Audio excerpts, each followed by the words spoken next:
Nouveau mystère, encore un mystère du côté de Kiev, du côté du pouvoir, du chef des armées, du président, le chef des armées, vous le connaissez, Valéry Zaloujny, il était écouté. C'est une information d'ailleurs qui a été divulguée par les services secrets ukrainiens qui ont trouvé tout un dispositif d'enregistrement, d'écoute dans les bureaux.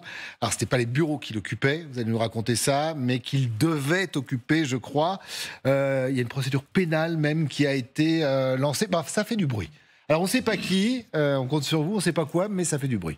Oui, exactement. Alors pour le resituer d'abord, Valéry Zaloujny, c'est le dirigeant de l'armée ukrainienne qui pilote le déroulé global des opérations de Kiev, forcément une cible de choix pour de potentiels espions. Mais comme vous l'avez dit, le dispositif en question, il n'a pas été retrouvé directement dans le bureau de Valéry Zaloujny, mais dans l'un des locaux qu'il pourrait utiliser pour son travail à l'avenir, nous disent les services de sécurité ukrainiens.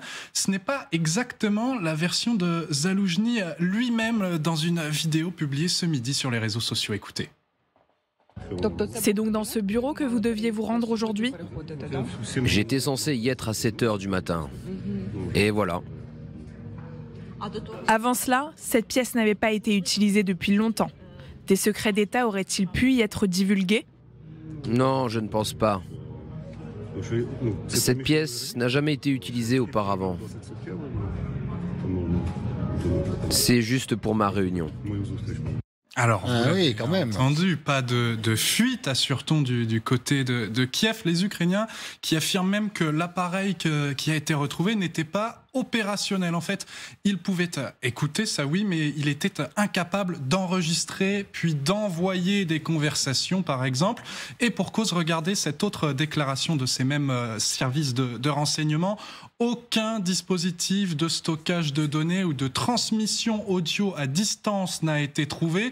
Ce dispositif technique sera envoyé pour examen parce qu'évidemment, une enquête criminelle a été ouverte. Et là où c'est intéressant, c'est que les Ukrainiens eux-mêmes n'avancent pas de pistes précises sur l'origine de cet instrument d'écoute. On peut penser, premier réflexe, à une tentative d'espionnage russe, mais il faut rappeler également, et on vous en parle souvent sur ce plateau, que Valéry Zaloujny, il serait en froid depuis des mois avec Volodymyr Zelensky. Détention à tel point que le président ukrainien aurait par exemple créé des voies parallèles de communication avec certains de ses commandants, des voies parallèles pour contourner son chef d'état-major. Grand merci Victor pour toutes ces informations précieuses, sonores de Valéry Zaloujny. Parce que qu'est-ce qu'il nous dit ? Il nous dit, bah oui, enfin, les bureaux, je devais avoir une réunion. Donc c'est bien tombé que on ait mis la main sur cet appareil d'écoute ou d'enregistrement. Caramba, ça va pas bien à Kiev en ce moment, hein, Zaloujny, Zelensky. Alors ça va pas bien à Kiev. Ce qui est quand même bizarre, c'est ce micro qui n'écoute pas, qui n'enregistre pas. Eh oui. C'est quand même rocambolesque cette histoire. Ensuite, on a deux types de communiqués, c'est-à-dire qu'on a une interview de Zaloujny et puis on a une déclaration des services secrets si vous me permettez, général, Telegram. Alors, si vous me permettez... Non, mais je vous permets, c'est vous le chef. Oh là. Non.